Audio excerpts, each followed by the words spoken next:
Sitting across the table from me is none other than Tiny, Mr. Tiny Films himself. As I've said, he is the man behind the visuals. He actually makes sure that you can see whatever it is that you see that we do here. Tiny, welcome to the podcast. I don't know if I should say welcome or welcome back, maybe. Welcome to the front of the camera. Welcome to the front of the camera. This is what happens in front of the lights. Wow, it really is different, eh? I thought we should pull you out from the darkness. And I didn't want to drop that cliche line, but it really is different in front of the cameras. Like, feels weird. Yeah, it feels weird. Yeah, yeah, I'm here, and this is really it, and yeah, it's been a great journey. So, just for people to know, how long does it take you to produce one GNPS episode? Including like the saving and the exporting and everything, the whole process. Like how long? How much?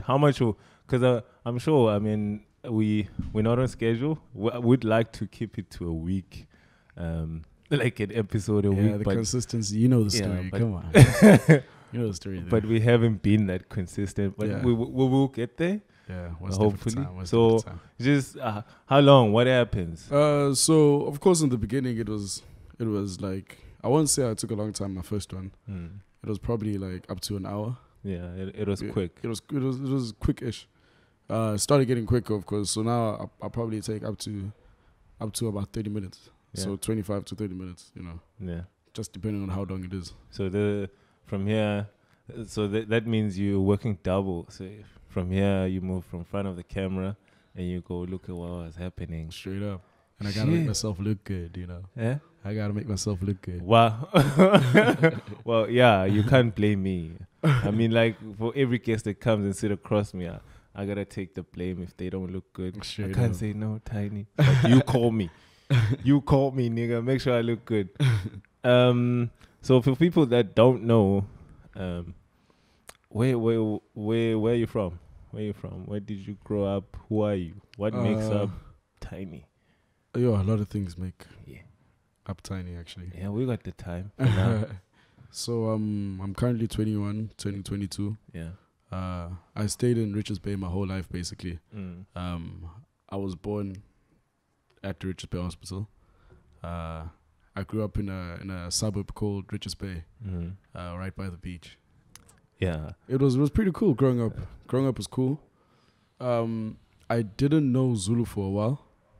What, you were cheese boy? That's what they call it. Cheese. That's what they call it. Yeah, apparently. Cheese. So it was just the type of place I grew up in. Yeah. It wasn't growing up was kind of struggly, just because of the financial background and whatnot. Yeah. But growing up in the place that I came from was really fun, and it was very interesting. Yeah. And yeah, I just Richards Bay, to answer your question. Siblings. Bay. How many siblings you got? Yeah. I have three siblings from the same like father and mother. Yeah. And then I have another brother that's from my mother's side. Okay. And I have 3 other sisters from my father's side. Yeah. But I don't really know the 3 other, not that I don't know them, but I'm not as familiar with 3 other sisters. Yeah. The way I am with the other siblings. So if you ask me how many siblings, I just say 4. Oh, okay. Is it 4? 4. The ones that you grew up with. Yeah, and still live with when you're back home, obviously. Yeah. My older brother, which is 32 now. Yeah. 37, sorry. Yeah. He's 37. My other brother is 27. My sister is 2 years older than me, 24. And my twin brother is the same age as me. Yeah. Yeah. How does it feel to be a twin? Yeah, I get the question so many times. Why gotta be a cliche? Well, I guess it's a fun question to ask because I mean, most people when you say you're a twin, everyone just quickly jumps to this conclusion that you probably share the same experiences with your twin. Yeah, it's like you got this mystical connection. We lie to people, of course. We say we're on some Siamese kind of shit bond, you know, like you interlinked Yeah. Nah, well, I do have I guess it's the same as having a brother.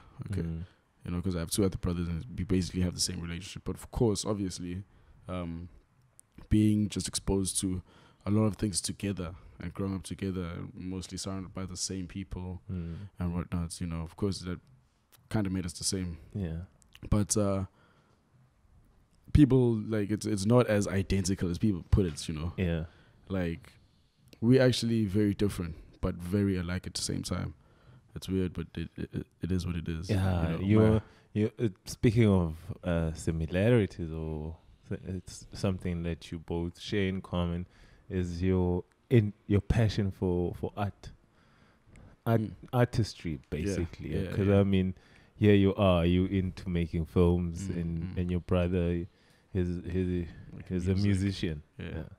Yeah. So that basically just comes from our background, and I believe you said your other brother was a very so he quite astute dancer. Bands, yeah. He used to make us sing in the garage. Like, he used to make us sing Boys to Men songs. Yeah. Like, he actually made me form your own believe I could sing, you know. Like, we used to do this, like, there was 4 of us, and there's 4 people in Boys to Men anyways. Yeah. So we used to always hit up the garage, like, maybe every Tuesday, Thursday night, you know. Yeah. I was like 12 at the time, and we used to just sing songs, you know. And we used to always ask him, hey, yo, where we go perform this though? And he's like, nah, it's coming. It's coming. Gotta hit the stage, you know. And but then with that, like, I don't looking back at it now, like, it was pretty cool, you know, being exposed to different type of music, and actually just trying the singing thing, dancing as well. He used to be like the dance king back from where we come from, you know? The neighborhood. Yeah. And so he taught myself, my brother, our friends, and, you know, a lot of other people, like, how to dance and whatnot. So you can break some move? Me? Yeah, of course. For real? Yeah, I can move. Dog, I never see you dance. You don't just see me dance. We've been hanging out, bro. We won a 2009. We won a local what's this thing called? The like talent competition at the mall? Talent show at the mall. Damn. You know, I was in the crew. James was in the crew. No, James was too fat. He couldn't dance. We didn't want him on set. He was too fat. He couldn't dance. But we had St. Cloud, we had Verge, we had Steez, you know, all the O's we grew up with. And we just went Sunday and we called ourselves the Magic Touch Babies. Because they were Magic Touch, you know. And we were Magic so sick. Touch. But we cheated, actually. Not that we cheated, but how we can't. So we practiced all of this, you know. Come show day, we're busy dancing. And from nowhere, come out bands and his crew, you know. And then they start pop locking, you know, all this freestyle stuff. Yeah. And obviously we won after that because okay. So you used your brother to win the competition. Nah, we didn't use him. He was just there. It was part of the setup. It's part of the setup. Magic Touch Babies, you know. Yeah. Magic Touch. That's the magic. Yeah, he was the magic. Straight up. Exactly. Wow, damn. So music, what happened then? Because I mean, you had the guts to sing amongst your siblings. Yeah, rapping as well. I tried rapping. I tried a lot of things. So the rapping was 2012. Yeah. I tried rapping and how did that go? Yeah, my brother told me I suck. You know, your older brother? No, my twin brother. Oh, okay. Like, you know, and then my friends that I grew up with, you know, they make music. Yeah. So the James, the Verges. This is where James shines. This is where James. No, not really shines, but like this is. I mean, because you cut him out of the dance crew. I mean. Yeah. So he started off rapping as well. He was a bad rapper. No one told him. I was a better rapper than him, but he was on the crew. Yeah. That was unfair. And he was rapping. He couldn't rap though. Shit. And then I don't know, he started singing and whatnot, you know, and that helped him out. That's when he found his mojo. Yeah, that's when he found his mojo. Found his forte. But like with me rapping in high school, it didn't work out. I rapped too. Oh, you did? Damn. What did you call yourself? What was your rap name? Damn, you don't want to know. Come on, what was your rap name? It was Tycoon. Tycoon. And let me tell you, my friend, there's a friend of mine. He still calls me by that rap name. Oh shit! Like on WhatsApp, like whenever he texts me, yo Ty, I'm like shit, nigga, get over it. Yo Ty, get over it already. He'll be like, yo Ty, I'm like shit. That's one idea I put out to the universe, and I'm like, I should have kept that to myself. Cause damn, imagine a rapper called Tycoon. That rapper is never getting paid. No one's gonna pay to come and see a rapper called Tycoon. Imagine that. Well, my rap name was Mordecai. What? Yeah, Mordecai. What the fuck you got? Regular show. I got it from regular show. You know. Oh. Yeah, the blue bird. The blue bird. Yeah. So I thought I was fly. You check. So, damn. Okay, that's creative. You know what I did there? You check what I did there. And it was my favorite cartoon at the time. So I was like, you know. Shit, that was it's better than Tycoon, bro. Yeah, definitely. Damn. Well, I can't believe you actually said that. Shit, man. Should have kept it to yourself. Yeah, bro. I should have kept it on my. But hey, man, it's life. When you're a kid, you just want to experiment, bro. Also, on the musical side as well, I also went on to trying piano. Well, that's more intelligent. Like, yeah, I guess so. I didn't go down the road, you know, of learning this note, that note, whatnot. Yeah. I just learned any song that I needed. You know, yeah, because we made this band called A Great Small World. You've been in bands, bro. I've been out here, bro. Yo, what you mean? I've been out here, you know. So we called ourselves A Great Small World because there was this band called A Great Big World. Nah, listen to this. Copyrights and like it was so obvious that we copied the name because the song we had been performing that time was Say Something by A Great Big World. You know. So what? You took their name and reversed it? And A Great Small World. Just and then you still perform their song. Yeah. We won a competition as well there. Oh my God. At the Outlook Church. So I've been winning. I stay winning. Oh, man. I guess you know how to pick the team, huh? Yeah, straight up. Or the team knows who to pick. I put the team together. Oh, damn. I was on the keyboard. Yeah. Had my friend Neve on the guitar and this other girl to sing. Well, cool. I can honestly vouch on that. Like, you're a great team player. Oh, shout out. Shout out, dog. I mean, like, if you look at the work that we've managed to put together, especially from your side. We suck at planning, eh? Yeah, we suck at planning. Yeah. But here's one thing that we planned and we fucking doing it. Yeah, I guess so. Yeah, I guess we're on point. We live and we learn. But the documentary we did, that was probably the coolest project. You haven't even asked me about, you know, how... Shit, bro. That's why you're here. I mean, I did these things with you all. I know, but like, I don't know what you would ask me. But anyways... Since you brought it up, what do you think of the documentary? Yeah. You've never said anything, bro. You've never I was amazed that dude.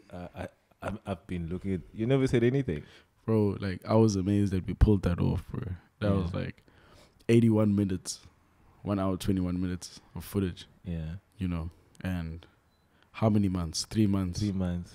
Something like that. 3 months. Actually, 4. It was 4 months. 4 months. When did we start shooting? We started shooting in October, somewhere there. Yeah. And we finished in... no, it was longer than 4 months. Yeah. So, like, it was just a lot to me at that time, you know, because especially because of the projects that I had come from and the projects that I did and how I didn't do much research on how to do a documentary and whatnot and the steps to follow. The fact that I just dived into it, you know, and we never really had anything written down on paper. Yeah. Everything that we spoke about, we said we were going to write down and we didn't write down. Yeah. You know, we just kept on saying it until it happened. Yeah. And, you know, from us shooting that trailer up in Gozo. Shit. Yeah, bro. That's when I said, this is cool. That was in December. Like, we never had any holidays. Like, the whole of December, we were just up and down, just shooting. Straight up. Some of the footage we didn't even use on the thing. On the documentary. Yeah, like a lot of it. A lot. GoPro footage as well. Yeah, we didn't touch the and the drone shots. We didn't use drone shots. Yeah. Yeah, but it was all a learning curve, and I learned a lot from it. You know, besides the picking up skills and whatnot. You know, but I guess the more time you do spend with someone else, you can learn a lot. Yeah. But it's all about the mindset that you come into that environment with. You know. Yeah, that's true. You can either learn something if you want to, or you won't. You know. And the times even when we would go all the way to somewhere and we don't have a memory card. Shit. Don't remind me. We drive all. I remember the time when we 50 kilometers and we don't have a battery in the camera. You know, those things there. Hillcrest. I think we spent the whole day just. Battery. I think we ran the whole day just looking for shit. Like half the day went by without us doing anything. Yeah. That was a lot. Yeah, that was a lot. And then at the end, I think that was the most testing time for me ever in life. Because, I mean, we had set a date, a date to release this thing on the 31st of March? 29th. 29th, no. 29th, bro. Oh, yeah, it was 29th. I did the... Oh, yeah. Yeah, trailer. The trailer. I did the trailer. Yeah. It was the 29th. And where were we on the 24th? No. 28th. 27th. Yeah. We're busy stressing because we can't save the work. Yeah. That was hectic. And I was like, wow, are we actually going to finish this? Yeah. And when was it? I think I had like 2 weeks to edit the whole thing. And then I was like, I've done this before. I can definitely do it. And then I had 1 week. And then I had 4 days. And that's when it started. I'm like, yo. That was the most testing time. I remember this. And I did it in like 5 to 7 days. Like the whole editing of it. And that was so cool. You know, and especially the times when we forgot things. Yeah, it was actually emotional because it was like we're almost there but we're not there. Yeah, you know. I remember when we watched it when after we put everything put everything together. How long did it take to save the documentary? Yeah, it took about 3 days. Like this is like just to save the work on the program. We didn't know how to. And it was a nightmare. I think we spent 3 days trying to do that. This is like post the date that we had said we were going to release this thing. Hectic. People are asking me like, okay, what's happening? What's happening? What's coming? I think a week went by. Hey. It's too old. And and then like after that week, I think you said to me, bruh, just let it be. You just let it be patient because everything happens at its own time. And I think for a second at that moment it would have been easy for me to say fuck that shit, man, and still carried on stressing, but like for some reason it made sense at that point. I was like, shit, I need to calm the fuck down and just relax, because me stressing about this thing is not gonna speed up the process. And I think once I did that, even though it still took long for us to put the whole thing out, because I think we were 2 weeks late. Yeah 2 weeks late from the date that we had said. That was hectic. And when it came out, I was like, I'm happy that I didn't even care what anyone said about it. If anyone thought it was shit or anyone thought it was work, I just thought to myself, I'm grateful that we finished this thing and it's done and it's the way that we planned it and we've put it out there. That's all. Straight up. But surprisingly, the reception was very great, bro. Yeah, it was. By the way, people can still watch that right here on this channel. Yeah. It's right there amongst our content. And moving on, bro. You also into hockey? Yeah, I play a lot of hockey. To keep fit? Is it to keep fit or is it a passion? Is also one of your passions? Yeah, it's definitely a passion, G. Yeah. Where does it come from? I started playing hockey when I was in grade 1. Yeah. I used to just be this fat little boy. Not fat, sorry, chubby. Shit, you Chubby. remember when I had hockey and we were discussing about calling people fat? Yeah. Yeah, shit. And apparently that's a real thing. Yeah. You can't call people fat. But yeah, I mean, that's a description. I was a chubby back to your little boy. story. I was a chubby little boy, and like, I just had that mother that just fetches you, late. Yeah. So you'd be stuck at school after school. Yeah. I mean, my teacher used to drop you off, but then one day she was like, "Hey, yo, pull through. Here's hockey." She introduced me to hockey. Yeah. Mrs. Whittle. Yeah. I still remember. Shout out to most Mrs. lovely Whittle. lady ever. Oh. Shout out to Yeah. So I hope wherever she is, she can do that for another kid. I swear she's for probably another done it tiny, for, or maybe 10 more tinies. Yeah, I swear. But she's retired now from the primary school I was at. So Okay. yeah, she just takes walks now. Yeah. Well, Yeah. you never know. Maybe you could run into a young future tiny. True. So yeah, I started off, of course, grade 1. Grade 1 up to grade 4 though, there's no keepers. Yeah. There's only a sweeper which plays like a keeper at the back, right at the back, like a keeper. He's allowed to use his feet, but he just doesn't kits up and whatnot. Yeah. Because the keeper kits up. It's too what your kids can't carry that. The kids won't hit that hard. It's a small field. Yeah, just mainly you never because know. kids What won't if hit that hard. I got my kids on some juice? People do weird things to kids, man. Nah, bro, it's hockey players, bro. We don't This go is down sports. that route. If it's, I'm telling you, bro. Come on, G. Some parents will do Grade crazy things for their kids to succeed in sports. I've seen some. Then weird shit. he becomes a star player. Give the ball to him. Yeah. He'll score. I mean, you could just have this kid that's high up on some EPO and he just runs circles to his kids. I don't know. Nah, it don't work like that. Yeah. It don't work like that. So, anyways, I was when grade 4 then started. Then that's when I started actually weighing the kids and start being like an actual keeper of an 11-a-side squad. Yeah. I played keeper the whole of primary school. Yeah. Played keeper whole of high school. But like I came from a very small town. Like the sports there was very small. Yeah. And of course we play hockey on AstroTurf. And back in Richards Bay there were no AstroTurfs, Yeah. Like the only time I actually So you play on grass? Play on grass. Yeah, Only time I actually got to see AstroTurf was when I would go out to tour,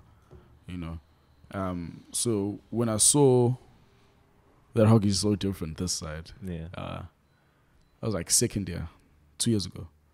I decided to stop playing keeper, then I played like outfield. I first played left wing for my first year, and then I played link just a little bit, and then I folded into left back, and now I think I'm happy at centre back. Centre back. Although I always ask coach to put me as striker. I think you enjoy it. I heard you because you kept insisting that you were going to play striker today. Yeah, today was a good game. Yeah. But I feel like if I was striker, I could have scored maybe 2 goals. But then who was going to fill up that hole at the back? You don't need to fill it up if I'm scoring goals. You know what I mean? Is that what you... Yeah, you need to fill it up if I'm scoring goals. What if the other guy scores more goals than you do on that day? And then anyways, as I was saying, so yeah, that's how long I've been playing hockey. But then I started coaching in 2017. Yeah. Started coaching hockey. I guess the actual coaching starts in 2017. But just coaching, it started back in 2014 in high school. When so you were coaching your teammates? Not necessarily. We never really had a coach in high school because it was just I didn't go to the best of high schools, and like I said, it wasn't in the best of areas. Yeah. So I did coach the females because they didn't have a coach. And how was that? It was pretty cool. Looking back now, I didn't know what I was coaching. So what were you saying to those poor girls? Saying to poor girls, Oh my God. Because I actually only started really knowing and understanding the game properly I grew that confidence this year, you know, and Really? actually being able to tell you this, and that. Dude, I feel like you can't just go do it. You how don't. the hell do you do these things? Like, I mean, by the way, people, this guy, he didn't study to, what are we gonna say? To be a filmmaker. He didn't go to videography school. It's a passion. It started as your hobby. You just picked it up along the way, and one year into it, you're shooting documentaries. And now you're telling me hockey, you only started understanding coaching last year, but now you're coaching at, what, 2 different schools? Am I allowed to say that? Or maybe I'm fucking pushing you under the bus. Nah, it's 3 different schools. 3? Yeah. Where do you find the time, bro? four You got different school schools in this the year, middle bro. of that. Yo, school. I'm gonna be honest. I hate school. So like, in my priority list, like school's always at the bottom. All creatives, dude. Yeah. Yeah. Like I don't like the fact. Well, that I not don't like all, school. not all, but like most. I know most creative people, they hate conventional school. You know. Yeah. But anyway, carry on. So the reason why I'm still in school is because like obviously I'm learning so much from it. Yeah. You know, but it's not really from the lectures that I learned the most. It's from The people the that I experience met of from the school. being around people on campus or in class. Yeah, no, I'm not really on campus most of the time, but it's just the people that I've met from school that have really like shown me a greater purpose of being there. Yeah. You know, and it's not always about, like I was saying before, it's always you want to put yourself in an environment, and whatever environment you land up in, you just want to try suck up enough information as you can. Yeah. You know, and from the right people, of course. You know, like I've been so fortunate enough that when I came to DUT, like I just found the right group that just had something in common with me, which was hockey. Yeah. And the hockey team, like the things that I've learned from those orgs there, it's like it's massive.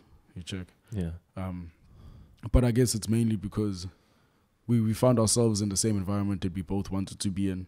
Yes, different personalities, different background. Yeah. But we can all definitely learn a thing or two from each other if we're willing and we just want to. And I guess wanting to always learn something and wanting to feed off of any type of information that's available for me has really helped me grow as a person. And I won't say be easy, made it easy for me to live, but it just made it more purposeful. Yeah, more purposeful. Like with anything that I come into, I don't just feel like I'm here because time is being wasted or anything like that. I feel like, okay, I'm it's here. An opportunity. Exactly. I'm here for a certain reason. Like I'm here for a definite reason, you know. Like the other time, I was having the worst day. The worst day. And I had to, and then I met up with Coven Moodley. Yeah. He's just also one of the Penzance. He's the one that hired me in one of the schools that I work at. And we met through hockey as well. He is like, he has a very, like a lot of wise words, if I can put it like that. And there's one thing that he told me one day about cause and effect. Like I had, like I said, like a really, really bad day. Yeah. And then I found myself having a meeting with Coven, and he just told me about how cause and effects works. You know, that concept of how whatever you want, like whatever happens in a situation, you know, so that's the cause. Like there's a cause for it. Yeah. And then it's just the way it affects you. So that's what it's about, like the way it affects you. So cause and effect. So if you want to come to a situation where you feel like your shoelaces were untied and you tripped over your shoes, you know, something small and simple like that. And if you want to look at it like I'm having a bad day, or I'm stupid or whatnot, I know what is this happening to me? You know, or maybe Why not me? wanna learn something from that. Maybe like, okay, when I put my shoes on, I need to tie my shoelaces. Yeah. You know what I mean? Yeah. So it's or I tripped over, and maybe there was something that was gonna happen, like, or maybe I tripped over and I had to go change my shirt. Yeah. And me changing my shirts maybe delayed something or did this or did that. You know. I always feel like that, like especially when I'm driving. You know, most people get worked up, especially when you're late. Yeah. When you're on the road, I feel like when I'm late, it's for a reason. Now, not to disrespect anyone that might be at the end or the negative end of my being late, but like I understand that that's the universe, you know, putting me at the place that I need to be for my well-being, so to say. So just because I hit a speed bump here doesn't mean I'm unlucky. Yeah. It just means maybe I'm lucky. It's just that I don't see it. Yeah, straight up. Yeah. Straight I up. feel that. Yeah, yeah. Wait, and I mean, like, why would something of such mind state or method of thinking make sense or resonate to someone which who's your age? Because I mean, like, you're 22. Most people, when I was 22, yeah, man, a lot could be said about my state of mind as to how I viewed life then. So I mean, like, for you, how do you maintain this state of mind and to actually consider such words coming from people that are in your life? So I'm not the most disciplined person out there. Yeah, I know. You know, so I know, but yeah, like, I mean, don't say exposing me now. yeah, shit. Fuck. I'm supposed to know. I spent a lot of time. But you, the fact that we've done so much also proves that you're a very organized person, especially for someone your age. So I guess my thing has just been, I don't know. I don't want to blow my own horn or anything, but like, no, man. the drive. You never know. There could be a 22-year-old watching this, and I mean, if you could be honest and open with them and tell them how it works for you, I mean, it could go a long way. You never know. Yeah. So the drive is really what has kept me going. Yeah. And I guess where the drive comes from the background that I grew up in. Grew up with a single mother, by the way, and it was just my mother in the house with us kids. Yeah. It's not that much of a sad story, but I guess the way she has just worked hard for us and she has made the things that she has done possible. Yeah. It contributes a lot. Not all of it, but it contributes a lot. It made me see that, like, I can also do a lot, Like, I just try not to limit myself to one thing. I tried all those things I tried in high school just to see what I'll be comfortable in. So you had a purpose behind you trying this thing. Straight up. And I guess coming from the high school, the primary school I come from, two different places, coming from the place I come from to now, two different places. So those are just all different places that surrounded me with a lot of people, a lot of different people. I also used to be an engineering student. I used to be an MET as well, studying in Mlazi. And what happened to that? I dropped out. But you didn't ask me that question, so that's another story. So it was me being surrounded with all these personalities. There's different sports I played as well. Yeah. And me just always wanting to learn and being, not book learner, I hate book learning, by the way. Yeah. But like just so eager to know more and just wanting to improve myself, I ended up just like picking up a lot from people. Yeah. And I saw that a lot of times when I'm put in someone's path or someone's put in my path, there has to be an outcome there. So anything that's put my way, it's not a mistake. That's my believing. It's not a mistake. And there's a purpose for it, but I will find that purpose, So I guess that's what pushes me to just do whatever I'm doing harder. Okay. So you make sure you give it your all. Give it my all. Like, give it my all. you make the decision to, okay, I'm gonna try this and I'll give it my all, so that I can see whether I'm good at it or I suck at it. Straight up. And also another thing, there's like when I made my first video, and people like I got my compliments and whatnot. Yeah, it was very nice. You know, it was very nice. I dwelled upon that, those compliments. You know, I kept on showing more people that video, and I just kept showing more people that one video. And over time, it was like, okay, what now? Yeah, you know. But the next time I made my next video, and when it was done, when did you make your first video? My first video. Yeah, 2017. 2017. This is 2 years from now. What month? 2017. It was. And had you made any video or touched the camera? It was 2018. Sorry, 2018. 2018. Yeah, it's 20. No, 2018 is last year. It's 2018 is 2017. Yeah. 2017 November. Yeah. That's when I made my first video. In that year, did you have any experience? I never had. And before. So where you get the balls to go and try and make a video on your own, and you haven't made any video? Because my brother used to actually take pictures, like a lot of pictures of my cousin Skolo. Yeah. And they used to just take pictures of each other, you know. And then also like in 2018, yeah, 2017, used to take a lot of pictures as well. Skolo had a camera, and you know, I guess we did try. I don't think we tried fooling around with video, no. But there was this guy back in Richards Bay, Sanele Kwabe. Yeah. Shout out to him. Yeah, I just checked out his film. You can check out his film actually on www.sanelekwabe.co.za. Yeah, it is pretty cool. That was a dope shot film.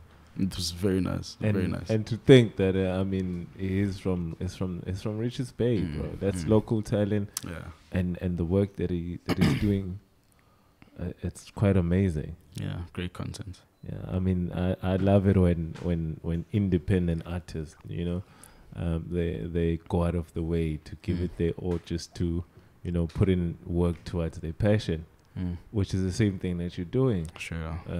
Or behind the camera, and that's really remarkable for someone like me. That, you know, it motivates me to work even harder, and just want to expose myself to more.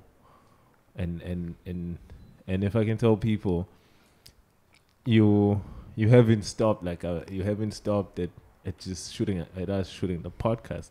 I mean, you also do work for your clients, for private work, weddings, parties, anything, bro. Anything that needs visuals. Yeah. Yeah. By the way, if you're an advert for a subscriber and follower of the GNPS, if you go to any parties, if you have an event, a wedding, anything that needs a visual footage or video, this is the man. They can get a hold of you. Yeah. You can find them at Tiny Films, at tiny.films. Tiny Films. At Tiny Films, underscore at the end. You removed the dot? I had to. Okay. James actually said it was awkward.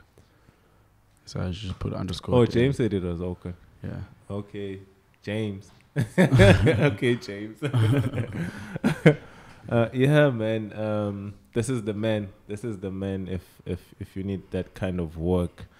And going back to we're talking about Sanele Kwabe. Yeah, so he inspiration. He there's a video that he shot with the Royals. Yeah. Titled Opus. That was a really cool video. Yeah. But more especially, like, it was their first video. Yeah. And that was cool. Like, no, but this is like before 2017. Yeah. It was really cool, you know. But that's. Yeah, and so I was like, you were also there when they were shooting the video. Nah, I guess I just saw the final outcome. Oh, okay. You just saw the final product. Yeah, which was pretty cool. But nah, like, that's when I actually started looking into it. Yeah. Not really started, but like, I was interested when he did it. You know, I was like, hey, if he can do it and he's right over here, then that means we can do it. You know, like, this is a guy just from Richards Bay. I thought doing this thing was like pretty tough. Yeah, you know, like, it's something you gotta be in a big city for. You know, and you need some huge ass stuff for. Like, you got it. Just do it. Yeah. You know. So 2017, we started this thing where my cousin and I, we used to just take pictures of people. Because we started getting hired just a little bit, not too much, just a little bit, maybe just 1 or 2 gigs. But it was money, you know. Yeah. And we got excited for that, you know. It was nice. You check. So, even someone had asked us, "Hey, do you know how to do video? I need video." Yeah. I was like, "Nah, I don't know how to do video, man." And then we got another client who asked us, "No, to video." I'm like, "Nah, sorry, we don't do video." Yeah. And then another one, I was like, you know what, it's time. We need to get it. We need to get on video this, shit. you know? So I watched a couple of YouTube videos, and then I was like, you know what, we're getting on this now. We're doing this. My cousin's like, what you mean? He's like, bro, he has this Batman song by Jaden Smith. He has this Batman painting outside his place. Yeah. I'm like, bro, we gotta get on this. You know, I don't know what we're gonna do, but let's go try something. Yeah. You know? Let's go try something. You know. That's when we had created this group called Palm Visuals. Shout out to Palm Visuals. I think that's when I met you. R.I.P. Palm Visuals. Tiny from Palm Visuals. Yeah, Tiny from Palm Visuals. Yeah. Yeah, so we did this Batman video. Ooh, so cool. That's when everyone started losing their mind. They're like, oh, so cool, so cool. So Batman on Jaden's album. Yeah. So when we did that, that's I kept on showing people whatnot. And then, that finished there because like I had showed everyone, I guess, that I know. What now? Because when we tried posting, we couldn't post because of copyrights. They sent us an email saying, "Hey, we're deleting this. Don't just forget about it. Don't even remember it existed." It's like welcome on to the media. YouTube. Exactly. And Instagram emailed us as well. Oh yeah. So I went on doing my next video.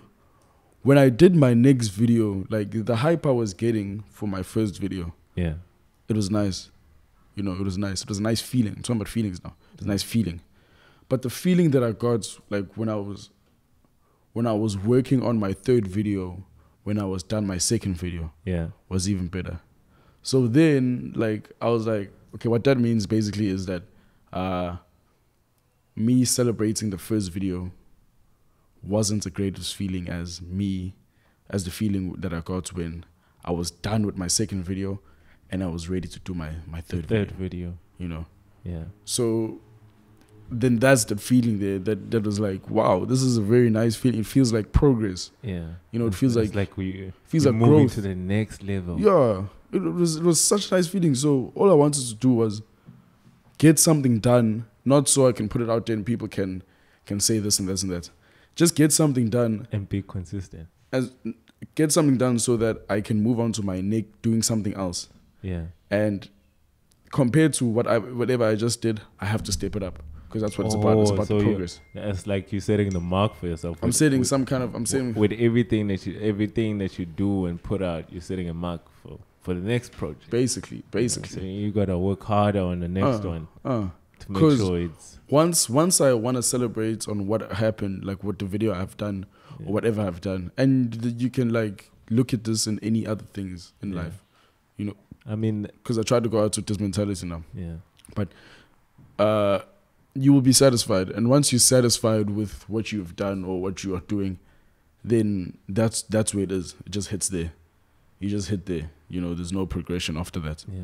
You know, so that's what also has given me my drive a greater urge, if I'm using the right word, and it's just been wanting to get better from there. Criticism I used to take so badly. You take it too hard. Like I used to take it like and put it here, and like it used to like cut me so badly. Yeah. But like now I want it, so I can know that okay, fine. Now this is what I gotta work harder in, and then when I'm good at that, then I'm like, yeah, now I'm good at that. Now what's next?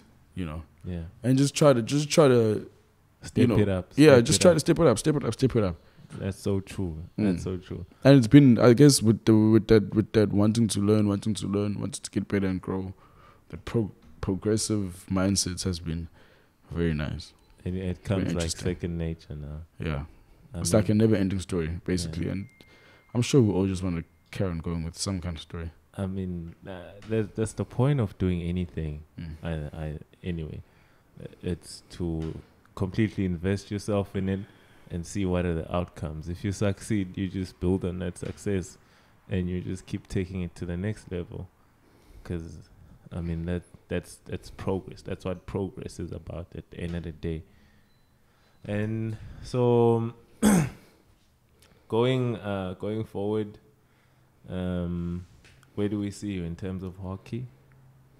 What actually, before you answer that, hockey, we have a professional league now. What's your take on that? I mean, coming from an era where there was no professional hockey in this country. I mean, if you could go back, if let's say, when did you say you started playing at 7 years? 9? Yeah. 9 years old. Imagine you were 9 years old today, and you could literally flip the channel and watch yourself a hockey match. A local hockey match. Local hockey match. Yeah, I mean, you see your role models, and that's something to look up to. So I think it's been nice. Like, yeah, you're right. Like back in those days, like hockey wasn't as televised and as big, but now I guess it's becoming bigger. Yeah, you know, it's growing. It's growing, definitely growing. It's growing. If it's at a level where we can watch a whole full tournament of hockey on TV. I just never grew up watching hockey just because at home we had DSTV Compact, and of course you needed like SuperSport 10 or SuperSport 7 to watch the hockey and it's games. Only the international when and it was only the international games, and it was only like once every blue moon. Yeah, you know, so I never even followed it. But I know PHL didn't start too early, but didn't start too long ago. Yeah, it's been cool. I've been watching those games there, and that's been cool. Like, yeah, but I guess I like sitting down watching a hockey game. Yeah. But I guess it's the feeling when I'm actually on the field that excites me more. Yeah. Whether I'm umpiring, whether I'm coaching, whether I'm playing. Yeah. It's just that feeling of being hockey present.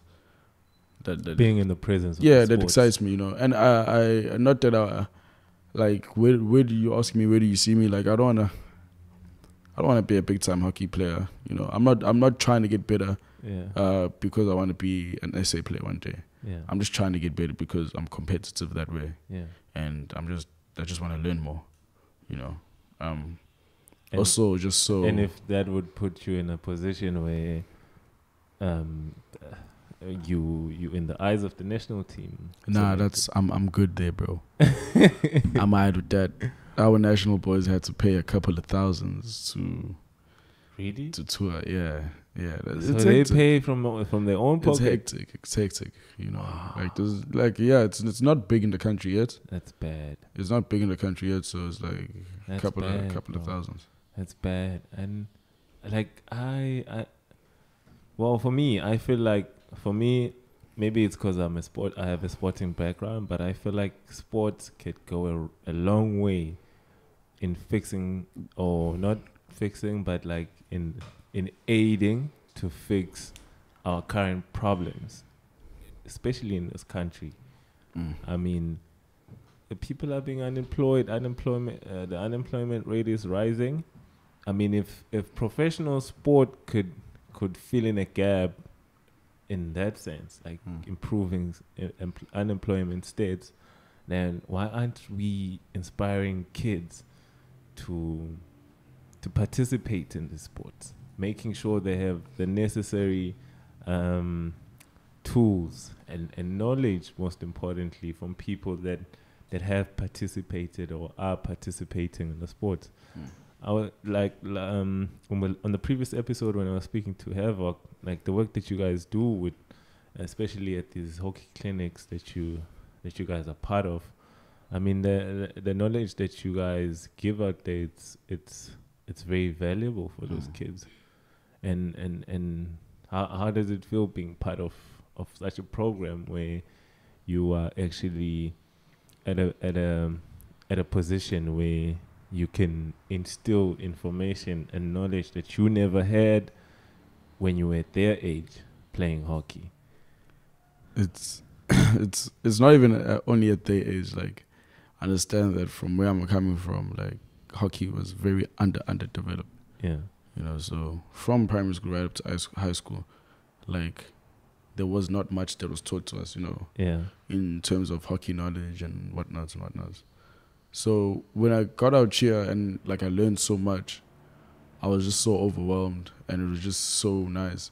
And ever since then, I've just been wanting to spread what I learned, you know, and that's what has made me so keen to be a coach. Yeah. You know, and that moments where you go to a drill and maybe you have under 9 kids, you put up cones, you teach that little kid how to strong arc, and maybe match day, the kid receives the ball, runs down the baseline, does a nice strong arc. Yeah. It's the greatest feeling in the world, you know. You went out there, you taught the kid something, and he implied it. Yeah. And yeah, that you can definitely take credit for that. Yeah. And I guess someone else learning just satisfies me. Yeah. Especially if it's learning through me. Yeah. Spreading that knowledge. And they're just so happy doing it. You know. When it actually comes off the way that you actually said it would. Yeah, but bear in mind, it's not even about me. Yeah. You know, it's just about them finding joy out of what they're doing and what I'm helping them do. Yeah. It's just, it makes me happy that I can contribute to it. Yeah. That's very valuable, bro. You're also working on DHS TV. Yeah. How's that going? So you're doing sports now. Yeah. So learning how to work a camera from YouTube. Within a year now, you production manager. You're production manager. Yeah. So that's pretty cool. Yeah, I just saw a couple of work that I did. And then this one video that I did when I was assistant coach for the first team at DHS, first team hockey. Yeah. There's this video I did when we were on tour, and then they saw the video, and then that's when they kind of met me. Yeah. And we started doing what we do. It's been a lot, that job. It's been a lot, because it's not just sports. Yeah. So basically, is this company? Can I mention the company's name? Yeah. There's a company called DGTV. Yeah. By the way, they're not sponsors of this show. Just to clarify that. Yeah. So this company here has different channels under them. You know, your DHS TV, your Glenwood TV, like just schools, online. high schools. Yeah, high schools around the country. So the channel that I'm involved in is DHS TV, and for the channel I'm the producer. Oh, okay. for that. So I just make sure that whatever content goes out, whatever content that needs to go out goes out. You know, and they recover from the sports of the school to the culture of the school, to the academics, to everything that just happens around the school. More contents, more the better for our production, basically. So yeah, it's been very cool, but it's been very time consuming, and because like obviously being in charge of the whole production, like it's a lot of pressure. Yeah, and especially because I'm still playing hockey, I'm still coaching hockey, I'm still in school. You know, it's been a lot to balance, but it's doable with better organization. You know, and it's obviously teaching me more about organizing, so I'm enjoying it. Definitely enjoying it. Wow. Thanks, Tiny. Was that how we would end it? Bro. Are we done? Yeah. Is there a part 2? Do I get a part 2 at least? I don't mind. It's up to you. I don't mind a part 2. If you say that, I feel like we're not done. If you say let's make it further, it's more. When are we gonna do those 4-hour podcasts though? Like those ones I check on podcasts. As soon as we get the website up and running. Okay. We don't mind people sponsoring us. If you are a good website hoster and developer, hit us up. Hit me up on Instagram at general_Junior. We can talk about it, because I mean, well, actually, that's I guess that's the next phase for us. Yeah, is to try and shoot longer so that we don't have to cut the episode too early. Because I mean, like, if we can't handle the bandwidth, how are we gonna work? Because it just slows down everything. True. So as soon as we can improve that and hopefully get some few things, new equipment here and there, just to make sure everything works smoothly. It's not too bad though. well, I'm just saying it's not too bad to say. Yeah, it's not too bad. We're doing well. We're getting there. Yeah. And anything you'd like to add on your side? Where can people find you? People can find me on Instagram. Yeah. But like the only reason why I'm sketchy about Instagram is because I'm not the best of posters, you know. Yeah. Like I've been telling you to I post can your make work, you though. like a couple of videos in a week, like a couple of videos. Yeah. But to post them, like, that's so hard. I'm still looking for someone out there. If you know, you can do that type of posting thing. We could talk about something. But like, yeah, so work out a deal. I also have Facebook. I don't really do Facebook. But yeah, the posting thing, guys, I'm really trying with that. And yeah, you'll find me out there soon.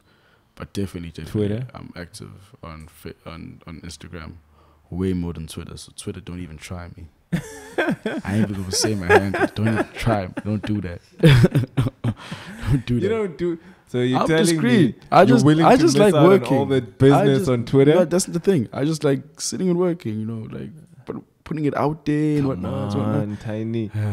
We live in this era with Twitter. Digital age, whatnot. Yeah. I don't know, but like it's Twitter is part of the program, my nigga. You need to get your work. You need to get your work on Twitter. Yeah. I mean, that's how you can. You see, for me, I also don't like social media, but like one thing I acknowledge, it's a very good tool. It's a very good tool. It's a very good tool. If you're running a business, an online business, any type of business, any type of business. Because if you're not doing business online, then if your business is not online, you're either missing out on a market, or the market's missing out on you. Yeah, straight up. So everyone, I feel like everyone. If I can give you, I'm not a very great businessman, but if you say, let me give you business advice right now, move your shit online. That's where the shit's happening. If you're an artist, go online. Straight up. Thanks, Tiny. It's been real. It's been fun to have you in the front of the camera. I forgot do we do the shake now? Or does it happen after? That's what. Come on, that's behind the scenes, bro. Okay. They don't want to see that. Thanks, guys. Thanks for tuning in to another episode. Thanks, Tiny. Thanks a lot for having me. There's not enough time, you know. Yeah. So I don't need to explain that. Catch us again next time. Shout out. Peace. Next. Bro, this thing kept dying, eh? Oh, bro. Like kept saying.